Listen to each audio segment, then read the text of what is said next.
Welcome back to our webcast. So glad that you can join us. Today we learned about measuring angles. To measure angle, we use a protractor, as you can see behind us. There's three things that you need to know about the protractor. Number one is the baseline.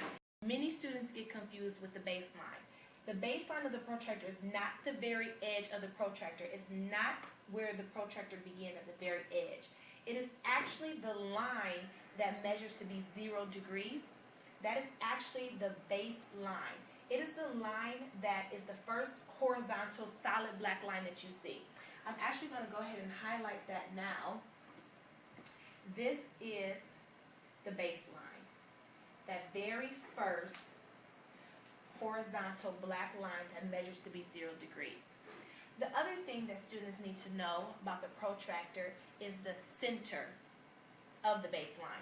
The center of the baseline is where the 90-degree line and the baseline meets. It kind of forms an upside down T, and it's that very point right there. I'm going to try to highlight that for you as well. The center is right there. It is where the 90-degree and the baseline meet and forms the upside down T.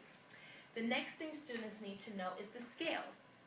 The scale on the protractor has two different ones. There's an inner scale, and then there's the outer scale. Of course, the outer one being closer to the outside edge, and the inner one being closer to the inner part of the protractor. With the scale, it's very important because of where the zeros start, and we will get into that a little bit later on. So to measure the angle, the first thing you do is you place the baseline of the protractor on the ray of the angle. So I'm going to go ahead and just try to draw an angle really quickly.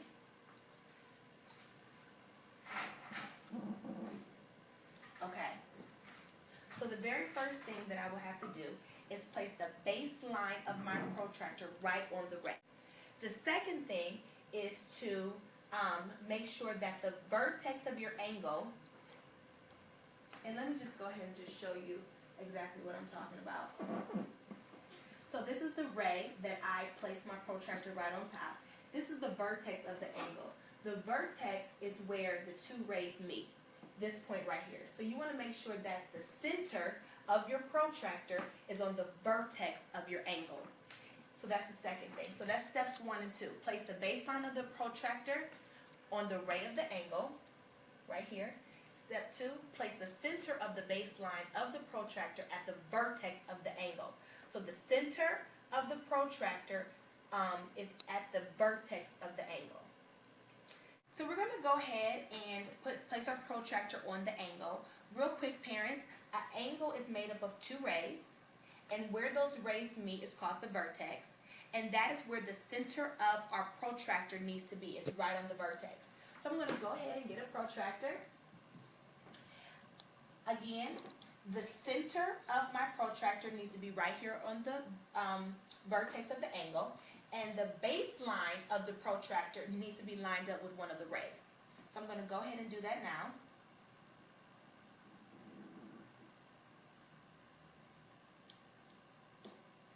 Okay. The third step is to figure out which scale are we using to measure our angle. Okay? The ray that is lined up with the baseline, it's always at 0 degrees. That is the 0 that tells you what scale you're using. So for example, if you look over here, this 0 is in the inner scale. But our 0 that we're using right now is on the outer scale. So we look at the baseline and the ray that we've used to line up the baseline of our protractor, and it's pointing to this 0 that's on the outer scale. So this is the scale that we use. So you're going to follow the outer scale all the way around and see that this measures 130 degrees. So the way we will write this is 130 degrees. Let's do another example. So if I wanted to measure this angle, of course, I need a protractor. And again, this is the center of my protractor. The center of the protractor needs to be at the vertex of the angle.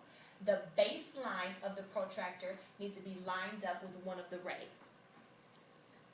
So I'm going to go ahead and do that now. Okay, let me try to make this bigger so you all can see it. Okay, so now that I've lined up the center and the baseline, I'm ready to measure.